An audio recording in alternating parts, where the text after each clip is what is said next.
नमस्कार साथियों, स्वागत है आपके अपने यूट्यूब चैनल जीएस अकेडमी पे। जैसे कि आज से हम पीवाई की सीरीज शुरू कर रहे हैं। प्रीवियस ईयर पेपर जो अलग अलग स्टेट में आयोजित हुए हैं, उसी के आज हिंदी के जो टॉप 25 क्वेश्चन हैं वो हम लेके आए हैं। तो इसको आप ये रिपीटेड क्वेश्चन है, ये बार बार पेपरों में बार बार देखे जाते हैं। देखना, हिंदी बेस्ट है, हिंदी को आप छोड़ नहीं सकते हैं। हिंदी के लिए आप 25 क्वेश्चन ये आपके पक्का किसी न किसी पेपर में आपको देखने को मिलेंगे। और उत्तराखंड में ज़्यादातर ये है कि यूपी के कॉपी पेस्ट क्वेश्चन बहुत ज़्यादा देखे जाते हैं। और ये असिस्टेंट इंजीनियर का पेपर है जो कि यूपी में ही आयोजित हुआ था 29/5/2022 को। देखेंगे आज इसके हिंदी के, और इसमें मैं सीधे आपको आंसर बताऊंगा। आज अपने आंसर देख सकते हैं। तो पहला क्वेश्चन है, निम्नलिखित में से तद्भव शब्द है, बताना कि 4 विकल्पों में तद्भव शब्द कौन सा है। जो हमारा मयंक है ये एक तद्भव शब्द है, और संतान धूली वानर जो है एक तत्सम शब्द है। क्वेश्चन नंबर दूसरा है, समाज शब्द में कौन सा प्रत्यय जोड़कर सामाजिक शब्द बनेगा। समाज में कौन सा प्रत्यय जोड़ें कि वो सामाजिक शब्द बन जाएगा। इसमें बनेगा आपका ऑप्शन नंबर डी, इस प्रत्यय जोड़ने से सामाजिक शब्द बन जाएगा। और अगला क्वेश्चन है, इनमें से मोर का पर्यायवाची शब्द है, बताना कि मोर का पर्यायवाची शब्द कौन सा है। तो कलापी जो है मोर का पर्यायवाची शब्द है, ऑप्शन नंबर डी। और अगला क्वेश्चन है हमारा, छोटा कर देते हैं थोड़ा, यह है, निम्नलिखित वर्गों में चंद्रमा के पर्यायवाची शब्द का सही वर्ग है। तो इसमें बताना कि किस ऑप्शन में सभी जो शब्द हैं वो चंद्रमा के पर्यायवाची हैं। तो ऑप्शन नंबर पहला ही जो है, हिमांशु, सुधांशु और सुधाकर जो है वो सभी चंद्रमा के पर्यायवाची शब्द हैं। ऑप्शन नंबर अगला है, क्वेश्चन नंबर 5, वह कौन सा मनुष्य है जिसने महाप्रतापी भोज का नाम न सुना हो। ये कैसा वाक्य है ये बताना है हमने। तो इसमें ऑप्शन बनेगा हमारा ऑप्शन नंबर सी, मिश्र वाक्य।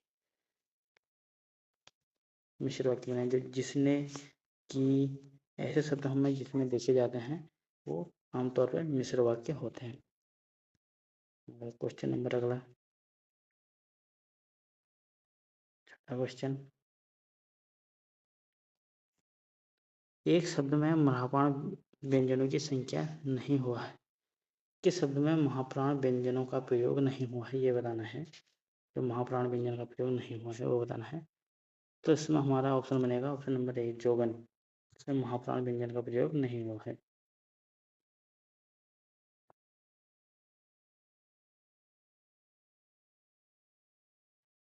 अगला क्वेश्चन है, पर्वत की ऊपर की समतल भूमि को क्या कहते हैं। पर्वत की ऊपर के समतल भूमि को कहते हैं हमारा आदित्य, ऑप्शन नंबर सी। और पर्वत की जो तलहटी की नीचे दसी भूमि होती है, ये वाली भूमि, ये पर्वत होती है, इसको बोलते हैं उपत्यका। ऑप्शन नंबर ए वाला उपत्यका बोलते हैं।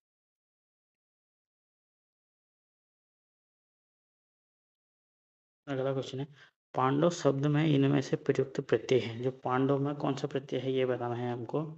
तो इसमें बनेगा हमारा ऑप्शन नंबर ए, औ। पांडव में हमारा औ प्रत्यय है।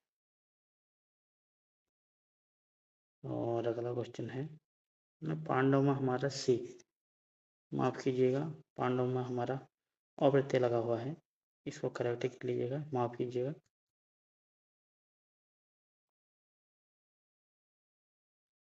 और अगला क्वेश्चन है हमारा, इनमें से तत्सम और तद्भव एक युग्म गलत है, एक युग्म गलत है वो बताना है हमको। तो इसमें देखते हैं हमको। तो जो प्रिय और प्रिय है यही गलत है, ऑप्शन नंबर ए। और चुल्ली का चूल्हा ये ठीक है, खरपर का खपड़ा ये भी ठीक है, और सत्तू का सत्तू ये भी ठीक, ऑप्शन नंबर ए बने। निम्नलिखित में शुद्ध वर्तनी वाला शब्द चुनिए, बताना कि इसमें शुद्ध वर्तनी वाला शब्द कौन सा है। तो अनुग्रहित लिखा गया है, जिसमें आपको बताना कि अनुग्रहित कौन सा ठीक है। तो अनुग्रहित में ऑप्शन नंबर डी, अनुग्रहित ऐसे लिखा जाता है, option number D. Question number 11 है, अधोलिखित शब्द युग्मों में कौन सा युग्म सही है? बताना कि कौन सा युग्म शुद्ध है, वो बताना है हमने। इसमें ऑप्शन बनेगा जो पति है पत्नी, पति का पत्नी विलोम शब्द, बिल्कुल सही आंसर है। आप पति का पत्नी, पति ये गलत, ये भी गलत है। आप बता सकते हैं पति का पत्नी, ऑप्शन नंबर ए ये है वो बिल्कुल करेक्ट आंसर हो जाएगा इसका।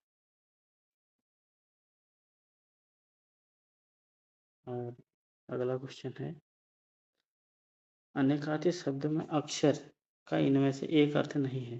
जो हमारा अक्षर होता है उसका एक अर्थ नहीं है, वो बताना है। तो अक्षर का एक वर्ण भी होता है, अविनाशी भी होता है और मोक्ष भी होता है। अक्षर का अर्थ अंक नहीं होता है, ऑप्शन नंबर ए।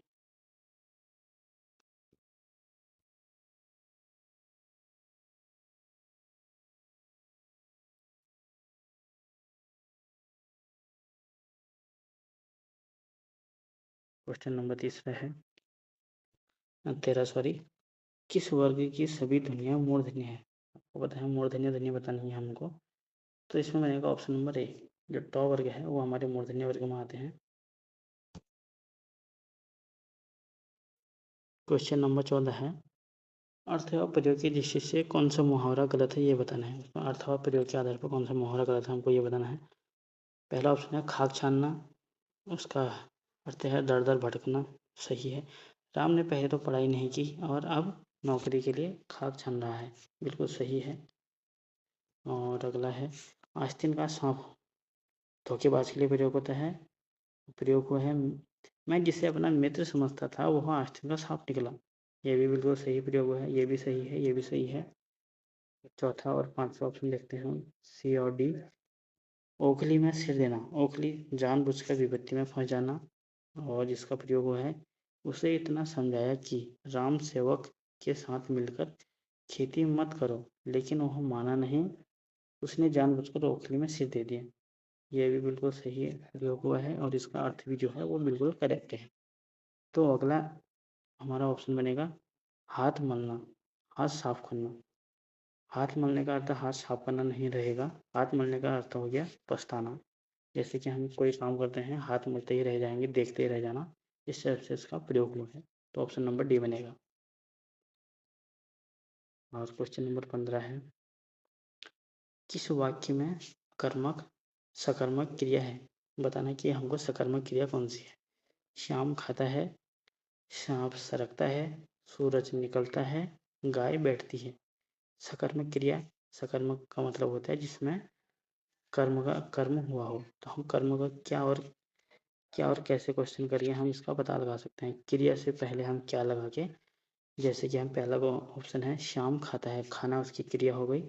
खाने से पहले हम क्या लगाएंगे तो आंसर नहीं मिल रहा है। शाम खाता है, क्या खाता है, नहीं मिल रहा है ऑप्शन, ये नहीं रहेगा सकर्म क्रिया।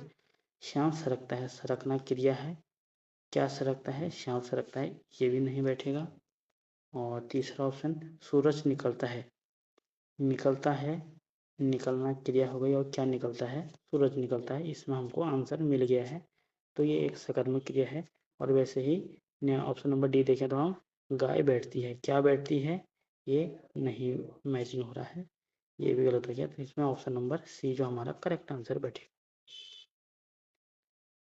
अगला है, सांझे की हांडी चौराहा फूटी, कहावत का अर्थ है। इसका बताना है हमने, सांझे की हांडी चौराहे पर फूटी का अर्थ बताना है।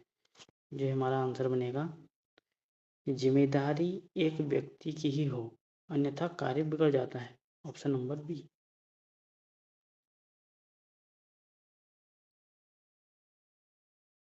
और क्वेश्चन नंबर अगला है हमारा, अश्व का पर्यायवाची शब्द नहीं है, इसमें से 3 पर्यायवाची घोड़े के हैं और एक नहीं है, वो बताना है। इसमें बनेगा हमारा ऑप्शन नंबर सी, जो वैशाख नंदन है ये गधे का पर्यायवाची है, गधे का, ये बता। वाजी संदव हई जो है घोड़े के पर्यायवाची है, अश्व भी घोड़े का पर्यायवाची है। क्वेश्चन नंबर अगला है, वह व्यक्ति जिसने संन्यास ग्रहण किया हो, वह व्यक्ति जिसने संन्यास ग्रहण किया गया हो उसके लिए एक शब्द कौन सा प्रयोग होगा वो बताना है। तो इसमें हमारा ऑप्शन बनेगा ऑप्शन नंबर बी, प्रवजित। उसको बोलते हैं प्रवजित, वह व्यक्ति जिसने संन्यास ग्रहण किया हो। क्वेश्चन नंबर 19 दिया गया है, 4 विकल्प दिए गए हैं, इसमें से हमको बताना कि कौन सा विलोम शब्द इसमें सही सम्मिलित नहीं है। तो चलो देखते हैं। पहला ऑप्शन है हयादार का बेहया, ये बिल्कुल सही है। और अभिमानी का निरभिमानी, ये भी बिल्कुल सही है। अज्ञ का अनभिज्ञ, ये नहीं होता है। अज्ञ का होता है विज्ञ, और सुशासन का कुशासन, ये भी बिल्कुल सही है। तो ऑप्शन नंबर सी बनेगा। अज्ञ का अनभिज्ञ नहीं, अज्ञ का विज्ञ होता है। जो अज्ञ का विलोम होता है वो विज्ञ होता है। विज्ञ। निम्नलिखित में से वर्तनी की दृष्टि से कौन सा शब्द सही नहीं है।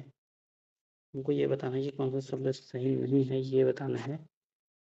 तो इसमें हमारा ऑप्शन जो बी है वो अधीन नहीं लिखा जाता है, या अधीन लिखा जाता है, अधीन नहीं होता है, यही बिल्कुल गलत है। अधीन जो है अधीन ऐसे लिखा जाता है। प्रतिनिधित्व, ये बिल्कुल सही है। आध्यात्मिक भी सही है, ऑप्शन नंबर सी वाला। और अभियांत्रिक, ये भी बिल्कुल सही है। क्वेश्चन नंबर 21, इनमें से अग्नि का पर्यायवाची शब्द कौन सा नहीं है, ये बताना है। अग्नि का पर्यायवाची शब्द कौन सा नहीं है, ये बताना है। और जातवेद, वैशानस, खंडिल्य, ये इसमें ऑप्शन नंबर सी जो है हमारा ये नहीं है। और ये जातवेद, वैष्णायत और शालिक शालिंड्य, ये बिल्कुल सही है। अगला क्वेश्चन है, इनमें से किसका अर्थ है पाँव की आहट भी है। 4 ऑप्शन में पाँव की आहट का अर्थ कौन सा है, ये बताना है। तो ये रहेगा ऑप्शन नंबर ए, सरासन जो है ये रहेगा आंसर। इसका अर्थ है पाँव की आहट भी। और क्वेश्चन नंबर 23, निम्नलिखित शब्दों में से एक उपसर्ग का प्रयोग नहीं है। बताना है कि कौन से शब्द में उपसर्ग का प्रयोग नहीं हुआ है, ये बताना है हमको। तो इसमें आपका ऑप्शन नंबर बी, जो बी है इसमें उपसर्ग का प्रयोग नहीं हुआ है। कुतरना, इसमें प्रत्यय लगा है एना, कुतरना। कुढंग में को उपसर्ग है, कुठौर में भी है और कुतोर में भी है, कुतरना में नहीं। और क्वेश्चन नंबर 24, निम्नलिखित में से कौन सा विशेषण शब्द है। बताना कि कौन सा विशेषण शब्द है, इसमें ये बताना है। तो इसमें बनेगा हमारा ऑप्शन नंबर 1, ढालू। ढालू एक विशेषण है। और भालू, आलू, बालू, ये नहीं है। और जो ढालू है ये विशेषण है। जो ढाल की विशेषता बता रहा है, वो ढाल कैसी है, वो तीव्र है। वो तो ढालू जो है एक विशेषण शब्द है। तो आज का अंतिम क्वेश्चन है, अधोलिखित में नदी का पर्यायवाची शब्द वर्ग कौन सा नहीं है। तो बताना कि चारों में ये 3 ऑप्शन है वो नदी के पर्यायवाची हैं और एक नहीं है, वो बताना है। तरंगिनी या सरिता, ये नदी के पर्यायवाची होते हैं। और निम्नगा और तरनी, ये भी नदी के पर्यायवाची होगा। अपगा और तटनी, ये भी नदी के पर्यायवाची है। जहानवी और वियना, ऑप्शन नंबर डी जो है ये नहीं है। तो साथियों, आज हमने ये असिस्टेंट इंजीनियर का पेपर हुआ था यूपी का, उसके टॉप हिंदी के क्वेश्चन हमने देखे। ये क्वेश्चन पक्का आपको किसी न किसी पेपर में देखने को मिलेंगे। और हमारे चैनल को ऐसे सब्सक्राइब कीजिए और प्लीज़ चैनल को सपोर्ट कीजिए, प्लीज़ सब्सक्राइब कीजिए चैनल को। और धन्यवाद।